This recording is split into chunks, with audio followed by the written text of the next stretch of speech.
Okay, this is a CCEA GCSE maths paper. This one's the M4 paper from November 2022 on Tuesday the 29th November. Let's take a wee look then at question 1.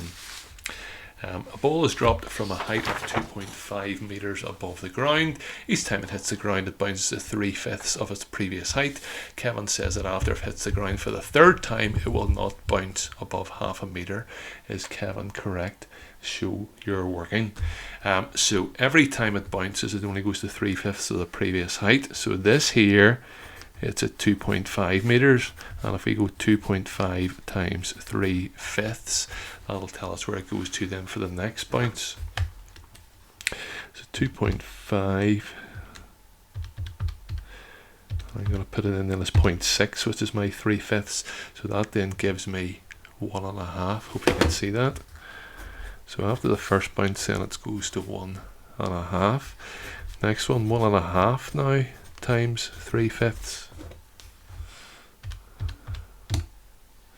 That gives me then 0.9. So this has 0.9 and then 0.9 times 3/5.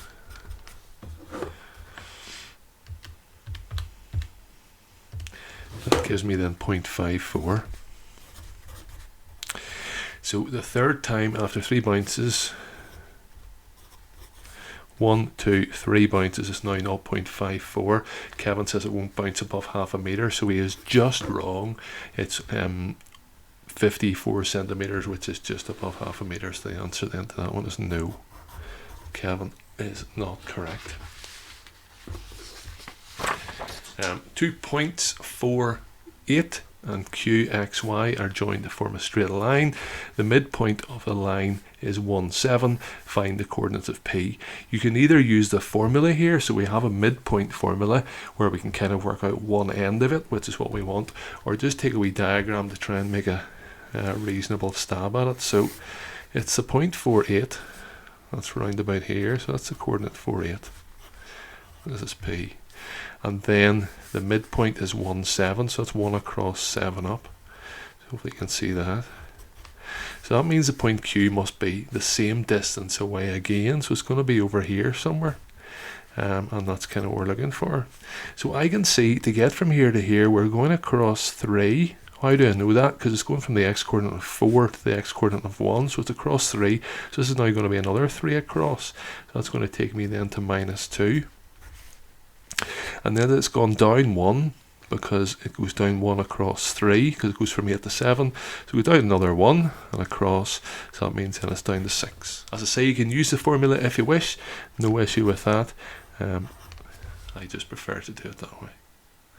Write down any two numbers whose highest common factor is 8. So for example, let me see, just 8 and something else I suppose. So 8 and 16. I think would work. So the highest common factor that they have then is 8. Given that 600 is 2a times 3 times 2 to the power of a times 3 times 5b, find the values of nb. A couple of different methods here, but I'm just going to split this up into its product of prime factors. So that divides by 2 to give me 300. That divides by 2 to give me 150.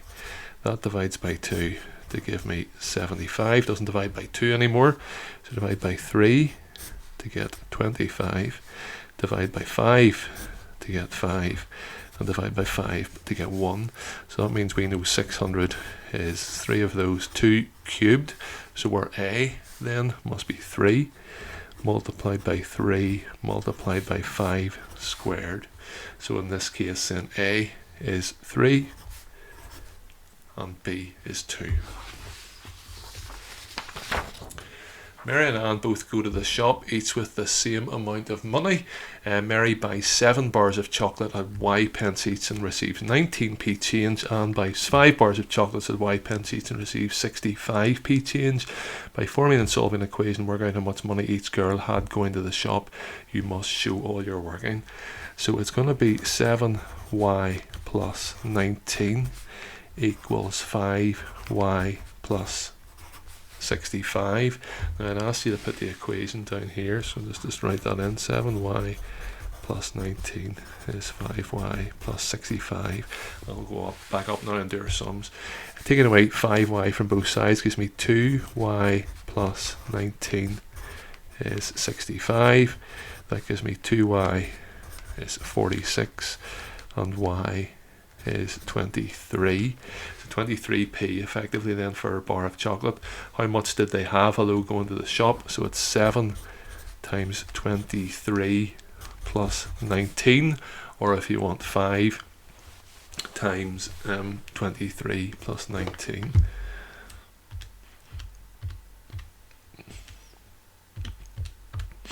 So that gives it 180.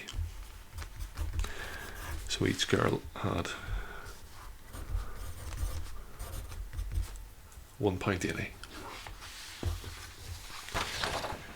Question 5. A cuboid has length 90 centimeters, 45 centimeters, and height 30 centimeters. Is a mass of 24,300 grams. Calculate the density.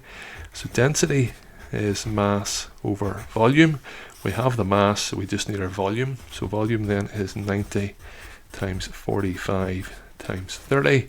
If you stick it on your calculator, you get 121,500. So 121,500 all over. I've done that the wrong way around. That's silly. Apologies. Density then is 24300 all over 121,500. Stick it on your calculator, divide the two things, and we end up, I think, then with 0.2. Question 6. Leah walks 4.7 in a straight line. She then turns 90 degrees clockwise and walks 2.5 meters in another straight line. So she's going up here and across here. How far is Leah from where she started? So she started here, she ends up here. Hopefully you can see then this is a Pythagoras question with her A, her B, and her C. Right angle in here. C squared equals A squared plus B squared. C squared is 4.7 squared plus 2.5 squared. C squared, stick it into your calculator again, 4.7 squared plus 2.5 squared equals, that gives me 28.34. And take the square root then. Square root of the answer, 5.32.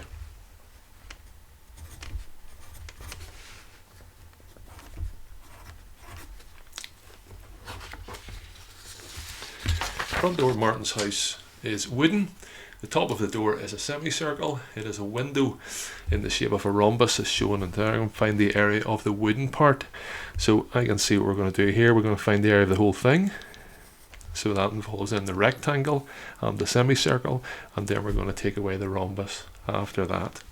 So the area, first of all, of my rectangle bit is going to be 2 times 0.8, which is 1.6.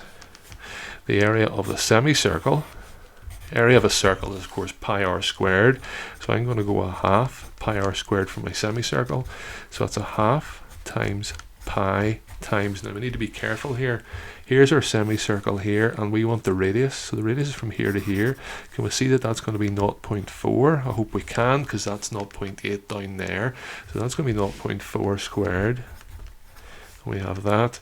If we substitute that into our calculator, we get 0.5 times pi times 0.4 squared, and that gives me 0.251327. Hopefully you can see that there. And then we need a rhombus. So rhombuses are quite strange things to work out. The area of that is 0.3. That is 0.2.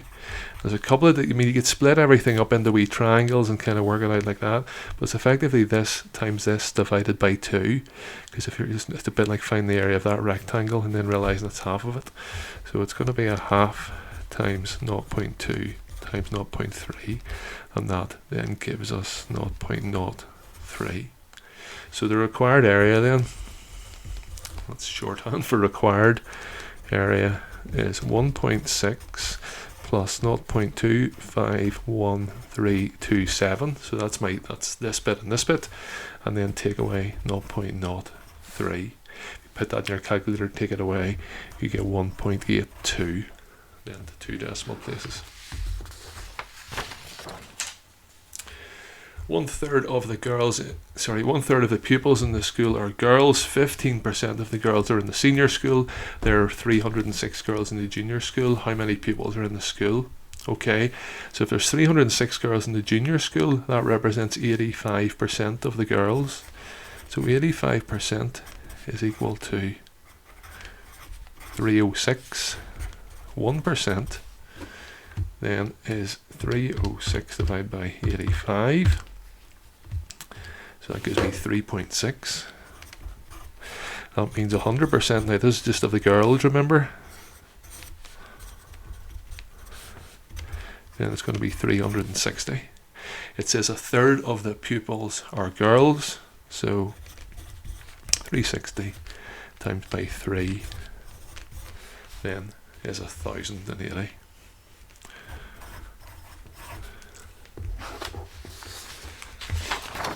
Question 9. It says here then, given that n minus 1 squared plus n minus a is n squared minus 2, find the value of a. So we're just going to kind of tidy this up here. Don't worry about those 3 equal signs there, 3 lines in the equal sign. It means it's identical to or is always the same as. We can nearly just treat it. We're going to try and prove that this. We're going to tidy this up and try and work out then what the a must have to be. So this is a FOIL situation here. Please try and remember that. A lot of people make that mistake. N minus 1 upon n minus 1 plus n minus a. So I've taken the left hand side here. N squared outer minus n inner minus n last plus 1 plus n minus a. They cancel, and I have n squared plus 1 minus a equals n squared minus 2. They have to be the same as each other, so that means 1 minus a must equal minus 2. Different ways of solving this. I like, whenever I'm trying to work out a letter, I like to make it positive, so I'm going to take it over to this side. So 1 equals a minus 2, add it to both sides, 3 is a. So my value of a then is going to be 3.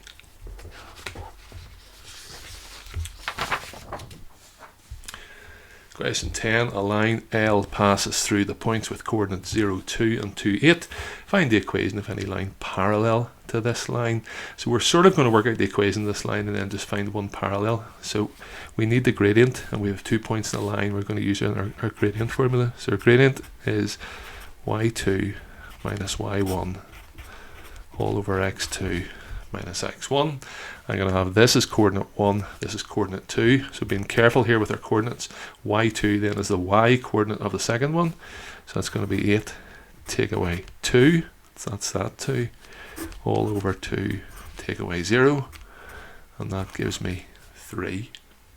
That means my line then is y equals 3x plus c. To work out the c, you can either substitute in 0, 2 or 2, 8 into x and y, and then work out the c. But I can tell, because the point 0, 2, think about where that point actually is on this line. 0 across 2 up, that is the y-intercept there, so I know that it's y equals 3x plus 2 is our line L. And it says any line parallel to L.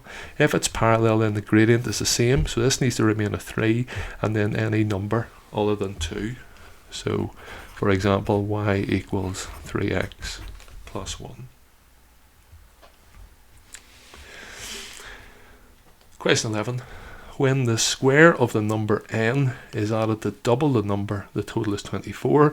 By forming and solving an equation, find the value of n, where n is a negative number.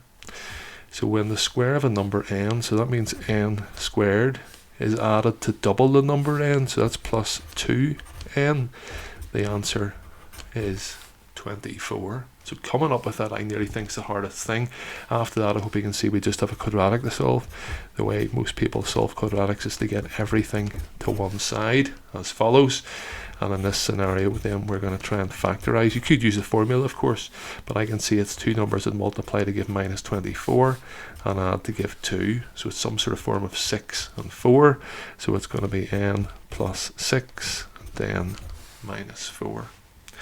That gives me n plus 6 is 0, n minus 4 equal to 0. So n is minus 6, or n is equal to 4.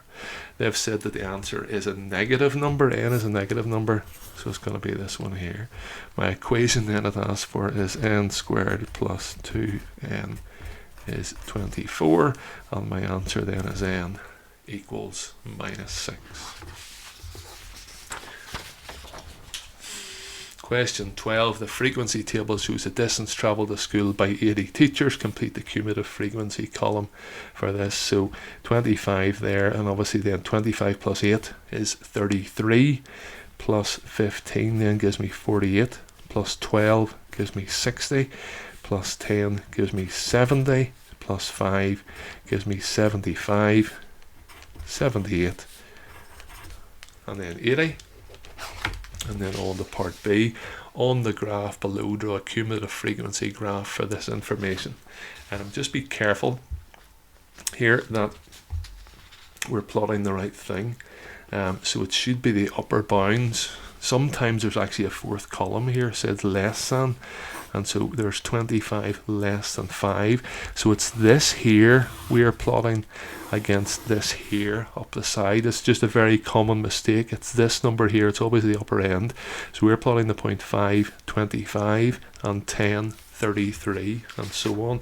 My video in here is never great for a big screen, but let's see if we can do a bit. So it's going to be 5, 25, and then 10, 33. My next one is 15, 48. The next one is 20 and 60. That's just off your screen there. I think we'll bring it down.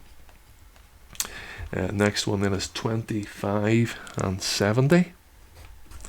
The next one is 30 and 75. 35 and 78.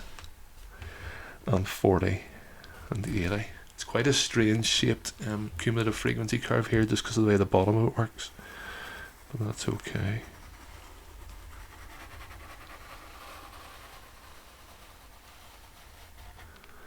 I'm going to draw that bit there. So that's generally our curve here. Let's see if we can ask anything else in about this.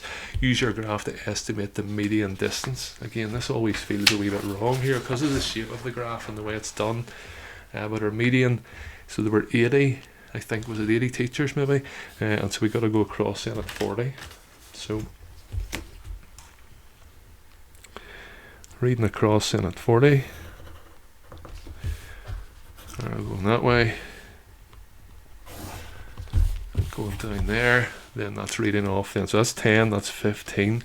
So to me then that's going to be 12.5. So my median is 12.5. The number of teachers who travel more than 27 miles. I'm going to read this off then the bottom. So there's 25 and 30, so it's 10 in between. So there's going to be 27 there. So I'm going to read that off there. And you'll see all of this a bit better in a second whenever I scan it up.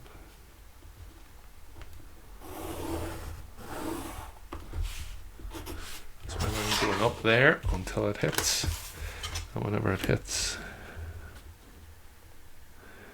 I'm going to go across. Just maybe slightly above that line, but for an estimate, I guess we're fairly close, I think, to that line there. And that reads off then at 72. Now be careful not to write 72 because we want how many are more than 27 miles.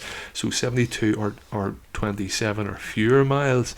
But 72 then up to 80 must be 80. Take away 72. Then the answer is going to be 8. And we have that there.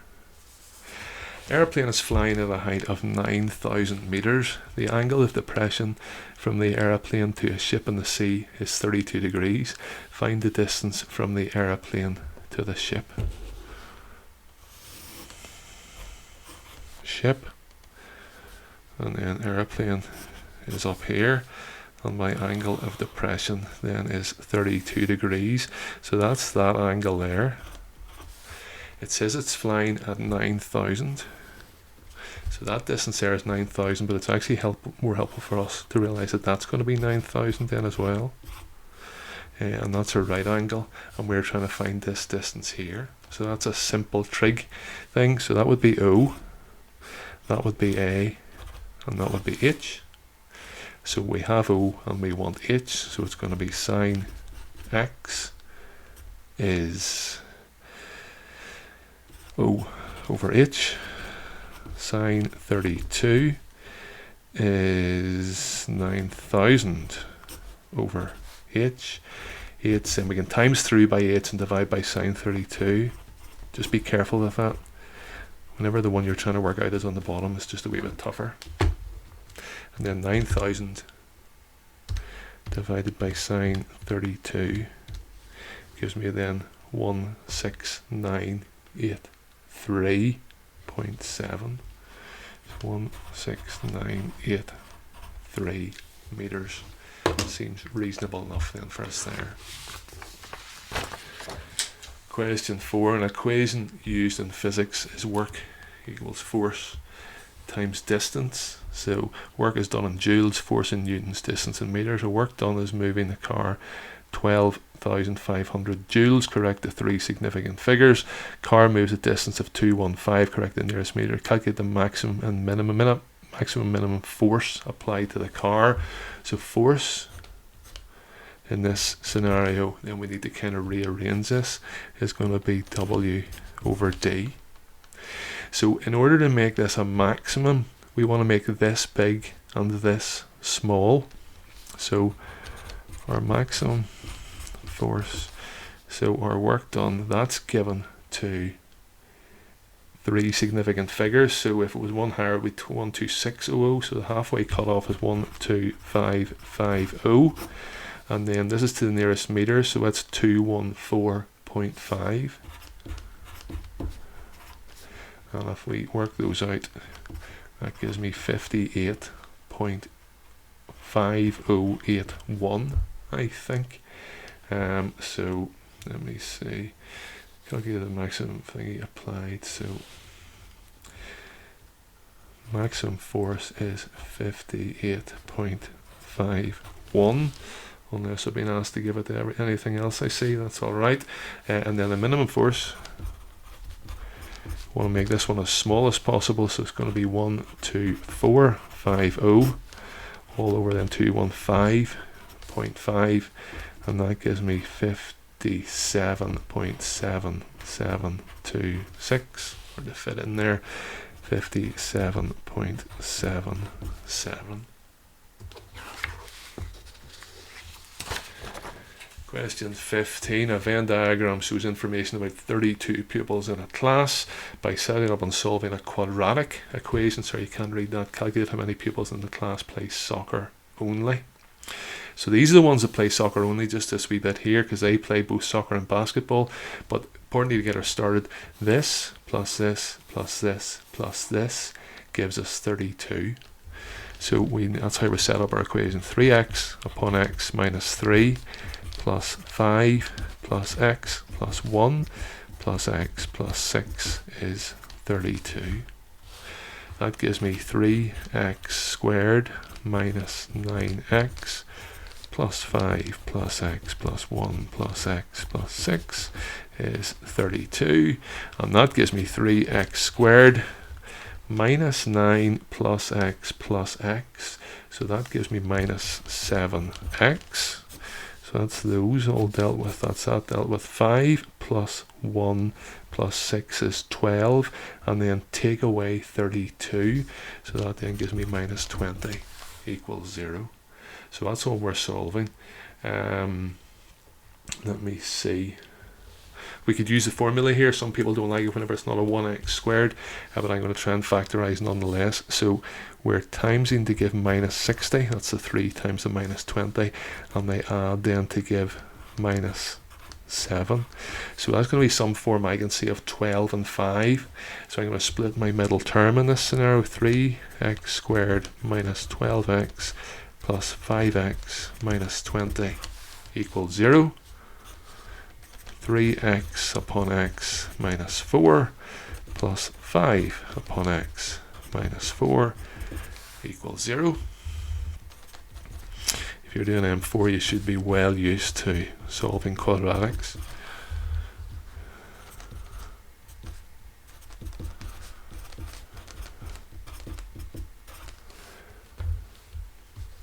So that gives me x is minus 5 over 3, which doesn't make too much sense. If you kind of sub it in there, you kind of have a negative amount of people just playing only basketball.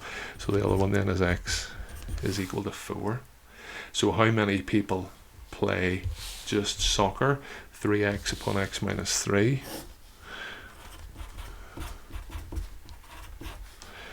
Which then is 3 times 4, which I'm getting from here.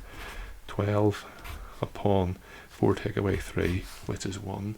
So my answer for soccer only then is going to be 12.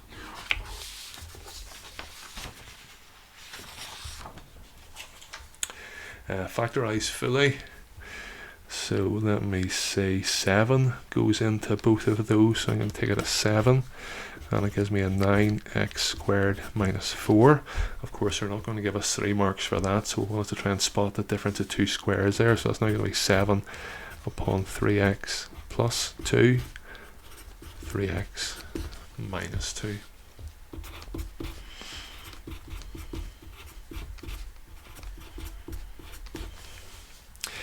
Expand and simplify. So using FOIL, just be careful here with your x's and y's. That gives me 8xy, then outer minus 28x squared, inner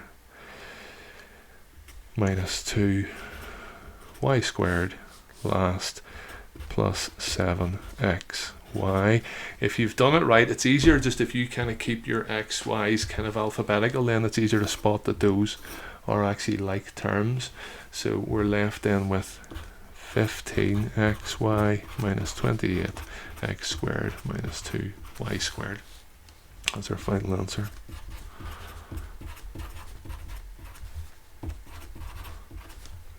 And that's us. Straight line L1 has equation 2x minus 5y plus 6 equals 0. Straight line L2 is perpendicular to L1 and passes through 3, 1. Find the equation of straight line L2. I'm going to rearrange this and find the gradient, and then do a perpendicular gradient after that. So I'm actually going to take the 5y over to this side, so, and then kind of rearrange. So it's going to be 2x plus 6 is 5y. I'm then going to write it, you don't need this line really, and then divide by 5, so it's 2/5 x plus 6 over 5. The only important bit we need here is this bit. So this is the line, this is perpendicular to L2, so it's 2/5 here, and so that means then the perpendicular one, so the gradient of L2 is a negative reciprocal of that. So what does that mean? You turn this upside down, so you get minus 5 over 2 and change the sign. So my line is y equals minus 5 over 2x plus c, and to work out the c I need a point it goes through. It says it passes through the point 3, 1.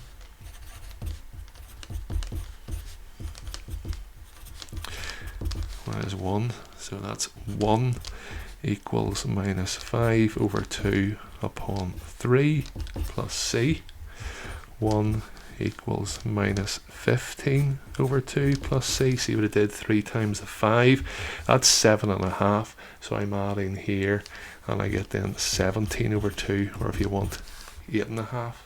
So my final line then is y equals minus 5 over 2x plus 17 over 2.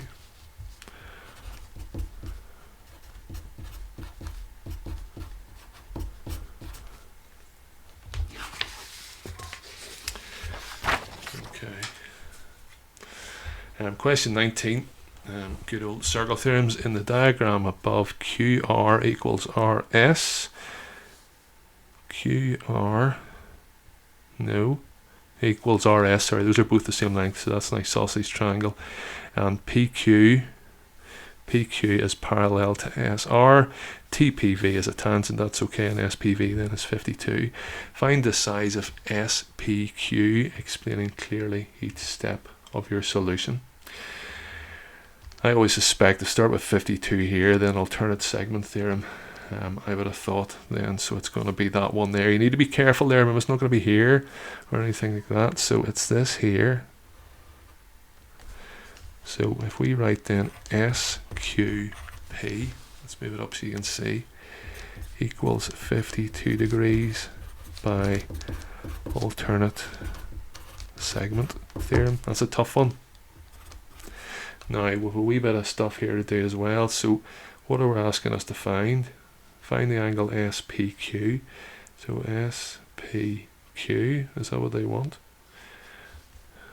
That's our final goal there, so that's okay. That means then, can we see, because that's parallel to that, can you see the wee alternate rule there? Because of the Z, it's like a Z. So that means that has to be 52 as well. So that means RSQ is 52 by alternate angles. So we are now there. If that's 52, then that has to be 52. 52 and 52 is 104. That makes that 76.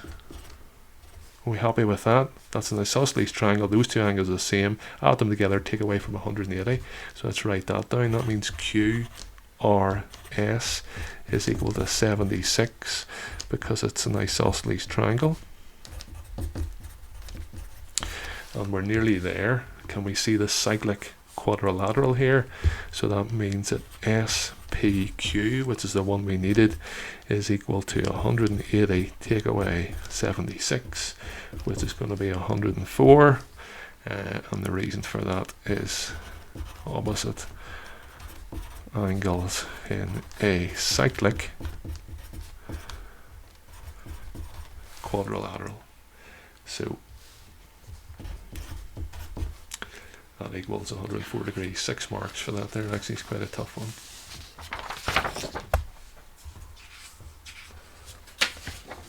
Question 20 then. Solve this equation. So we kind of, I guess, algebraic fraction equation 3/4 there makes it a wee bit messier, but that's okay. I'm going to find a common denominator here. So this is going to be 4 upon 7 minus 2x minus 5 upon 3x plus 1 all over 3x plus 1 upon 7 minus 2x, and that equals 3/4. Tidying up this top line here gives me 28 minus 8x minus 15x minus 5 all over, goodness, let me see what this is going to be. So we have 21x outer minus 6x squared inner plus 7 minus 2x, and that all equals 3/4. Tidying up then my left hand side, 28 take away 5 then is 23, and then minus 23x all over 7 plus 19x minus 6x squared, and that equals 3/4. We can now do a thing called cross multiplying. You need to always be really careful cross multiplying, but because we're across an equal sign, we can here. Some people who don't fancy that just times through as you normally do in these questions by the bottom line and kind of bring it up here and then times everything by 4. But it's going to be 4 upon 23 minus 23x equals 3 upon 7 plus 19x minus 6x squared. 4 23s then are 92 minus 92x is equal to 21. 319x are 57x, and minus 18x squared. I'm going to get everything to the one side here, so I'm going to have 18x squared. Then if minus 92x and minus take away 57x, that's minus 149x plus 71 equals 0 for a couple of reasons. First of all, the big numbers, but most importantly, it says give answers correct to two decimal places, which means I don't expect it to factorize. So I'm going to use the formula where A is 18, B is minus 149, and C is 71. So X is 149, because remember it's minus B, so it's that's a minus minus, plus or minus the square root of minus 149 squared, take away 4 upon 18 upon 71 all over 2a, which then is 36.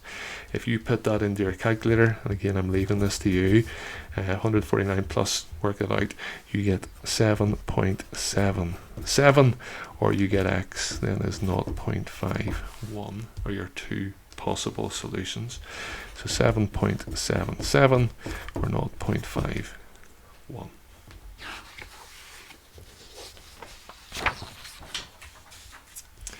There are 3,200 passengers on a cruise ship. A stratified sample is taken to get feedback on the entertainment on board. The table shows some information about the people on board the ship. 1152, a sample of 27. Complete the table showing all working out. So if I do 1152 divided by 27, it means I'm dividing effectively then by 42 and 2/3. It's quite an awkward number to work out each of your values then here. So it's going to be 40, let me see if we change that back, so 128 over 3. So 1408 divided by 128 over 3.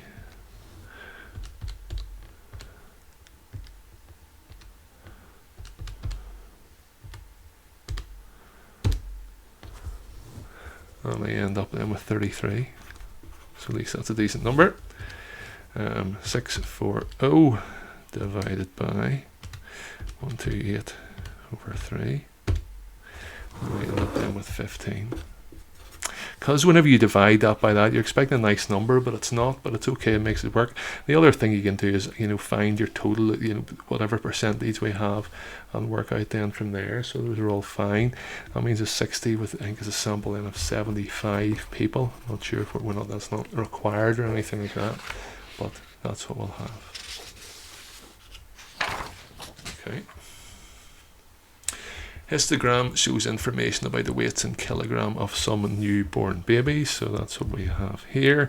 There are 35 newborn babies with a weight of less than 2 kilograms.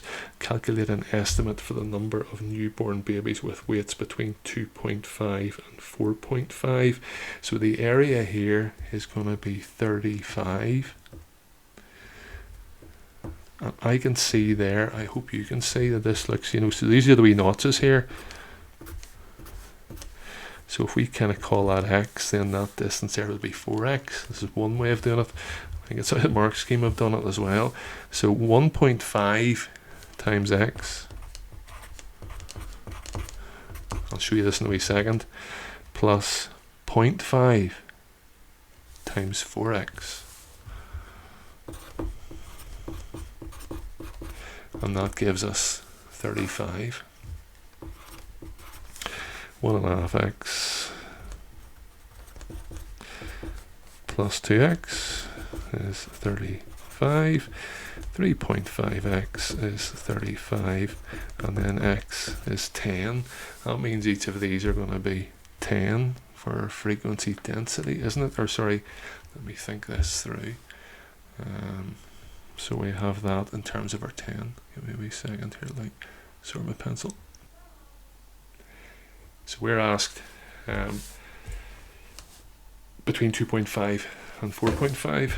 So we want half of this group here. That's the 2.5. I don't know if you can see the scale just at the bottom there, it is. And then kind of 4.5. So we're going to have then, that's 50 times 0.5. It's very hard to see. I'm just going to write it up here actually, which is a wee bit rogue, but at least you can see everything then. 50 times 0.5, and then what's that? That's then going to be 22 times 0.5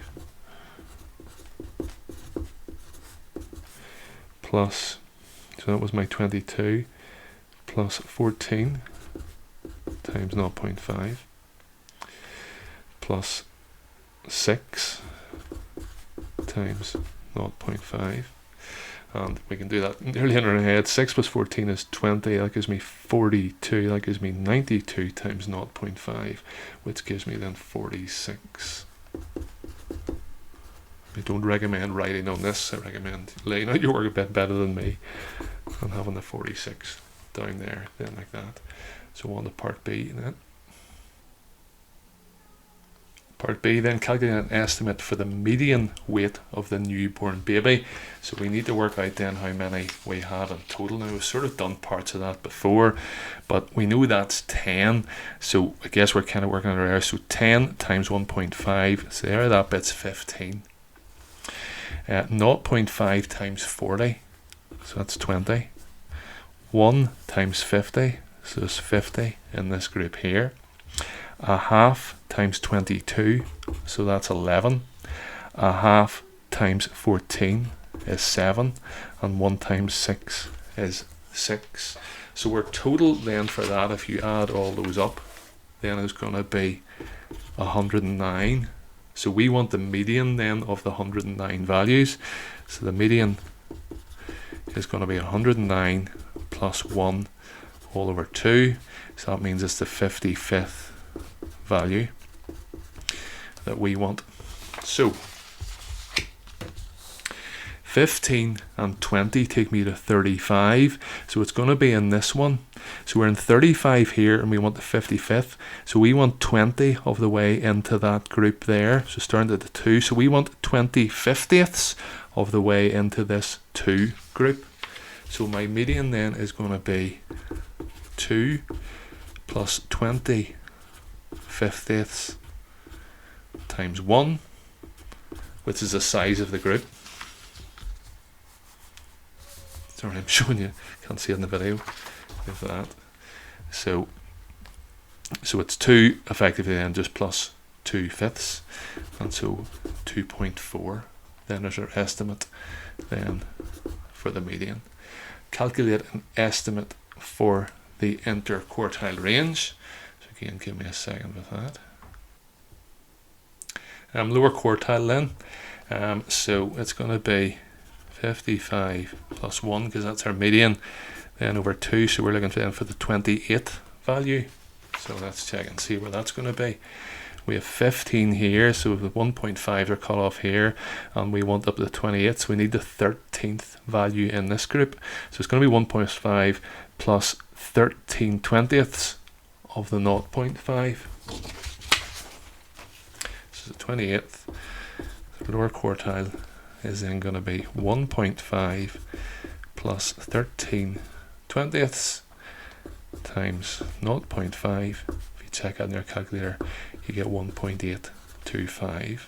For the upper quartile, it's going to be 55 then plus the 28. So it's going to be the 83rd one we want. So our upper quartile, so where's 83 going to be? In terms of our way through, 15 and 20 gives me 35 plus 50, that takes me up to 85, so it's actually still going to be in this group here. We're very close then, so it's 83, so it's 80, it's actually going to be 82, isn't it? So it's 82, so it's going to be 47 50ths of the way into this group here. So it's going to be 2 plus 47 50ths times 1, and that gives me then 2.94. So to work out my interquartile range, I go 2.94, take away 1.825, and that gives me 1.115. And final question then. simplify this. So the right hand side is the big divide thing, so we're going to turn this upside down and change that to a multiply. At the same time, we're going to factorize all this. On the left hand side here, we're going to join these two together using I guess a common denominator. So my left hand side, sorry, well, they've not called the left hand side, so it's going to be 2x minus 3 plus x plus 4 all over x plus 4 2x minus 3, and I actually want to keep these two factors separate for the minute, so that's going to give me 3x plus 1 all over x plus 4 2x minus 3. On the top we need to try and factorize that, so that's going to be 3x squared minus 11x minus 4. So we're timesing then to give minus 12 and adding to give minus 11. So that's going to be 3x squared minus 12x plus x minus 4. Keeping this bit separate. So it's going to be 3x upon x minus 4 plus 1 upon x minus 4. So that tidies up to give me 3x plus 1 upon x minus 4. This bit here will separate out as well. Where am I doing this now? 2x squared minus 32. That's the same as 2 upon x squared minus 16, which is 2 upon x plus 4x minus 4. So we can now bring everything together. So what I'm going to do, I'm going to exchange this for this. So that means I have 3x plus 1 all over x plus 4 2x minus 3 multiplied. So I'm now flipping this upside down. So this bit here, which is this, 2 upon x plus 4x minus 4 all over 3x plus 1 upon x minus 4. So that cancels with that. That cancels with that. That cancels with that. And I'm left with a 2 on the top and a 2x minus 3 on the bottom. So 2 over 2x minus 3.